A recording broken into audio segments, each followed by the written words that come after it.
See a breakout to the upside right here. The last 1, 2, 3 days just created a new higher, creating a new higher high. Now, once it starts pulling back, that'll officially be a higher high. But yeah, this is a higher low. It's above the 50 EMA. Pull back to this zone, and then once it pulls back to this zone, I'll be looking for a trend continuation trigger or a shift of structure right here at this point. But then when you go to the 4 hour, technically I could say this is a higher low, and then this is it's creating a higher high. But that that's not a big enough move right here. That little pullback's not big enough for me to consider that, uh, like any kind of structure or anything. This is what I like right here. I think this is the higher low. This is the higher high, and you can see that the daily and the 4 hour are in sync, meaning that they're both doing the same thing. This is a push to the upside, a lot of bullish momentum. Now it's pulling back. The 4 hours doing the same thing while holding the structure. It's pushing up. Yes, it had that little pullback right there on a lower time frame, like the hour or the 30 minute or something. That's a nice little pullback, but that's not a big enough structure point for me to even care about. So this is the higher high. It's creating a higher low. Price is going to pull back to this zone while still being above the 50 EMA, and then once it gets to this zone, I'll be waiting for a trend continuation trigger. That's what I call it, or some call it a shift of structure. Some people call it. I call it a trend continuation trigger, because basically when price pulls back to this point, it's in a bullish trend, but you need a trend continuation trigger, basically something that's telling you that the trend is about to continue. So it's going to pull back, and most people that haven't been trading for a while, they're going to see that pullback and think that price is reversing, but it's really not. You just need a trend continuation trigger or a shift of structure, basically letting you know that the pullback is ending. So that's what I wait for when price gets to this zone. But let me go back to this. Typically, I kind of like my zones to be around the 50 on a Fibonacci. That's a perfect zone. Yeah, that's good. It's actually slightly above the 50. That's exactly what I like. But it's not really, I'm not basing it on the 50 on the EMA or the 0.5. I'm not basing it on that. What I really want is something around that area. But I need price to, at some point, the zone that I'm using, I need it to have been at some point both support and resistance. So you can see, like right here, this was resistance. It was resistance again right here. It came down, support, resistance, created support right there again, support right here. It's a little resistance right there. Then you can come through to the past and see again right there. It was a resistance. It broke through a little bit, but that's kind of like a support. There's support right here. So yeah, at the end of the day, I like my zone that I'm wanting price to pull back to be at some point both support and resistance. Well, I have two strategies that I use. I have my swing trading strategy, and then I have the strategy that's called the weekly wick strategy. And I also say that that's the easiest strategy in the fucking world, because it really is. That's my secondary strategy. So let's just go through on a daily time frame and see if I see any breakouts.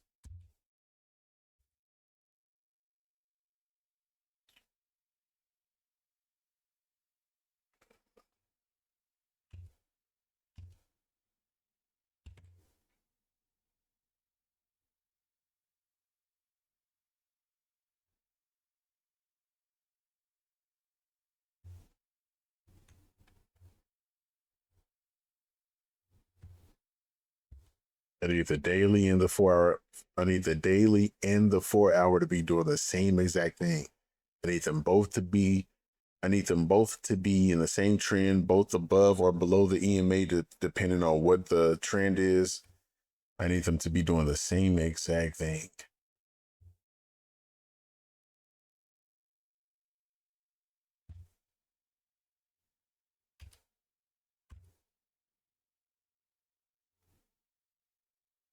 This is a perfect one too. It's not perfect, but it's a nice one. This is clearly a higher low. And when you go to the 4 hour, it's doing the same exact thing. This is nicer than the first one.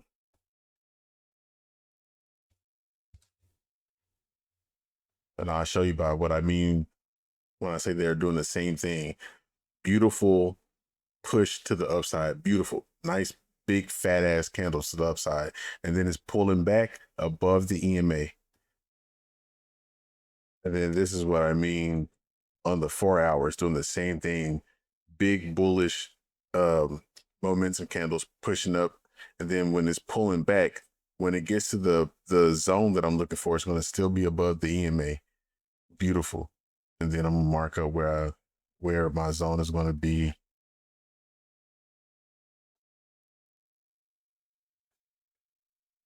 Support, support, resistance, support. Yeah, I like this area right here. So probably pull it up to like maybe like right there.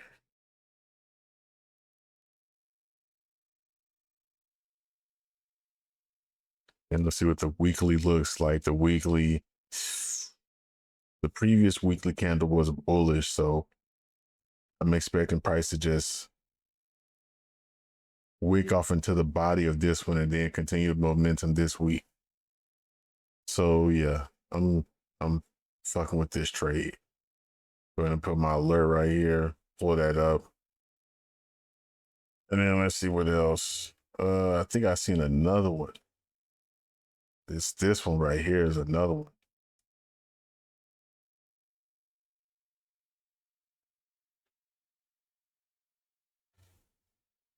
There's a higher low, only daily. The 4 hour. Clearly, let's say like right here. Higher low. Weekly looking like the weekly is above the EMA also, so that's a good sign.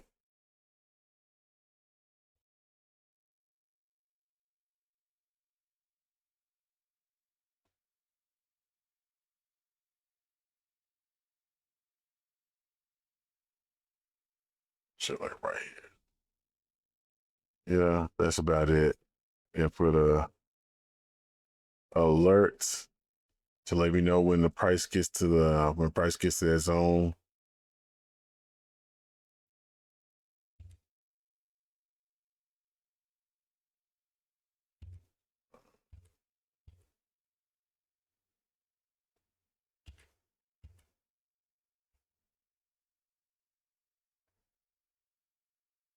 Uh, Nah, nah, I don't like this. Yeah, I don't like that one.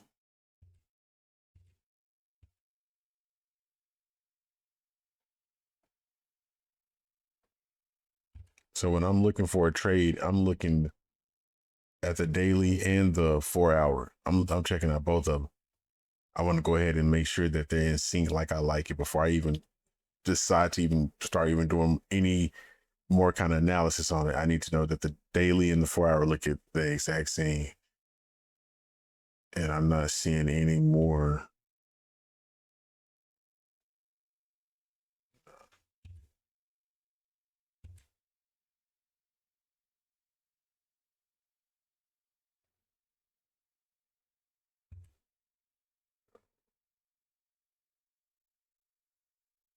I haven't been liking gold lately.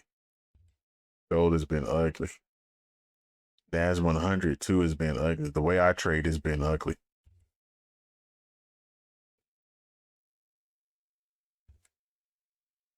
S&P 500 has been ugly lately too. So these are the three pairs I'm looking for on my main strategy. It's going to be NZD Chef or NZD CHF, New Zealand Japanese Yen, and NZD CAD. And NZD CAD on the on my normal strategy, and then on the weekly wick strategy. I'm not gonna mess with that one because I already have something set up for it. It's already some setting up for that one. Same thing with that. Hold up. Okay. So let's see what else. This is the weekly wick strategy now. A second strategy. This one could be something.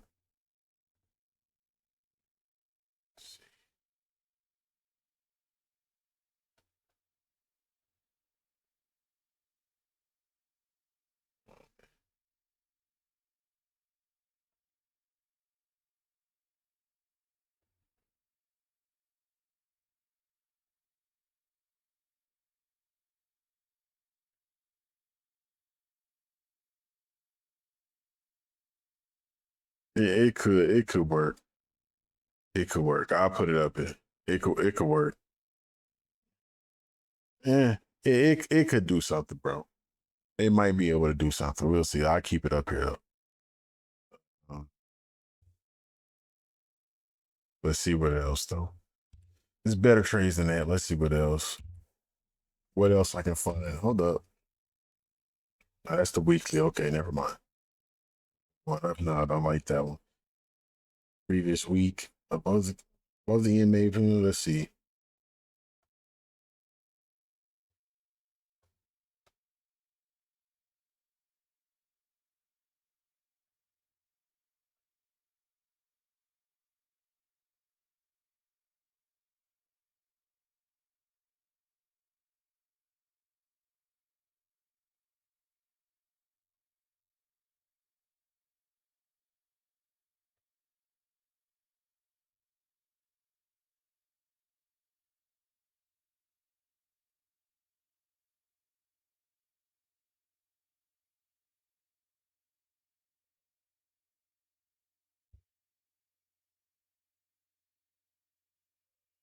Okay, let's keep going.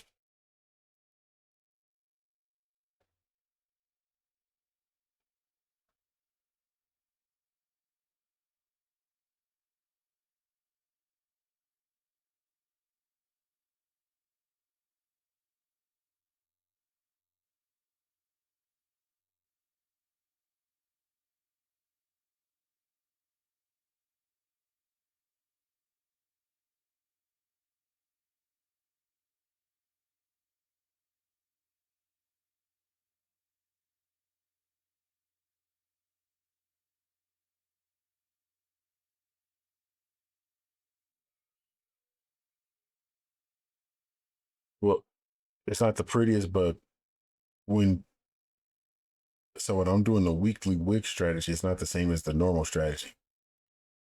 On the normal strategy, the daily and the 4 hour have to be doing the same thing. They have to be in sync. But with this strategy, they don't have to be in sync. The win rate is slightly higher when they are in sync, but it doesn't have to. So by the time price comes down to this zone, the 4 hour will flip back bearish, but that's okay because when the shift of structure or the trend continuation trigger happens, it'll probably be back bullish. But even if it's not, it doesn't make or break the trade. So yeah, that's one that I'll be watching out for. Let's see what else.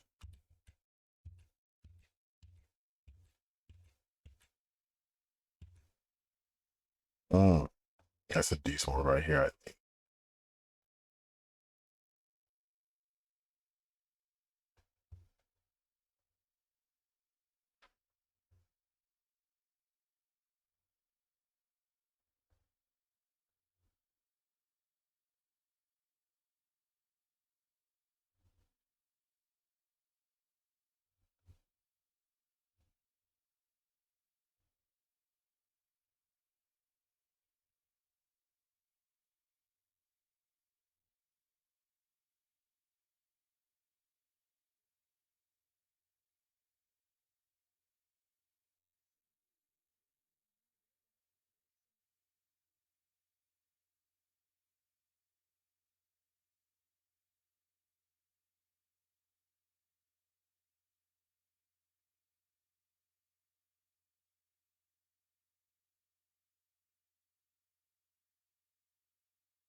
There's some potential at this.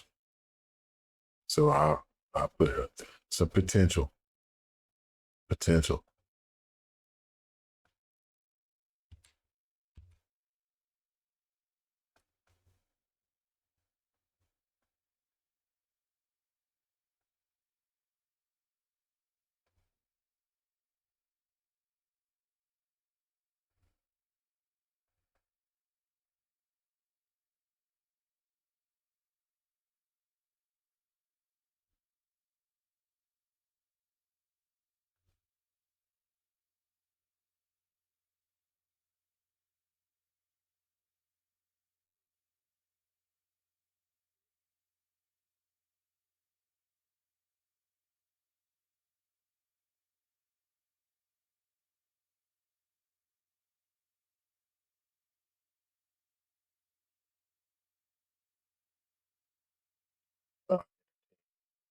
and it's a good trade, or I'm going to take it. I'll leave it up there to see what happens because it is a lot of bullish momentum the last few weeks. There's a good chance that price could wick off into could create a wick and then flip and match the momentum from last week. So I'll entertain that trade. We'll see. We will see. This one ugly as fuck. I don't even want to think about that. Yeah, I'm not even looking at that one. That shit disgusting. I'm not looking at it. British Canadian dollar. They're not looking at British pound CAD. Not looking at it. That shit's ugly. This one, I'm not really. I don't know. Let's see. The daily look like the daily. Not fuck with that shit ugly. AUD USD. Nah. Yeah, I don't like it.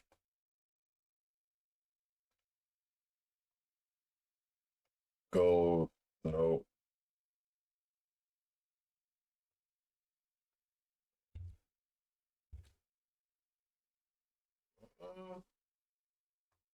Hold up, hold up, hold up.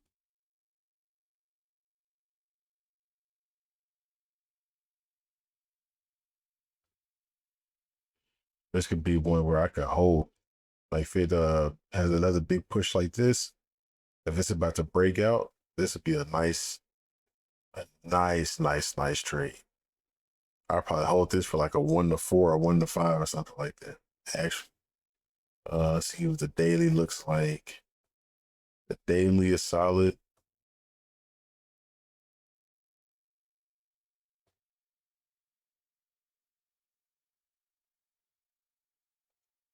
The 4 hour is solid. It's decent. Yeah, I entertain this one too. They may be a good holder right there. So, all right, these are the pairs that I'm looking for this week, or I'm gonna be watching this week. SP 500, British pound, Japanese yen, the euro, Australian dollar, British pound, Swiss franc, British pound, US dollar, NZD CAD, NZD JPY, and then NZD Chef or NZD Swiss franc. Those are the pairs that I'm watching this week. There's 1, 2, 3, 4, 5, 6, 7, 8 pairs.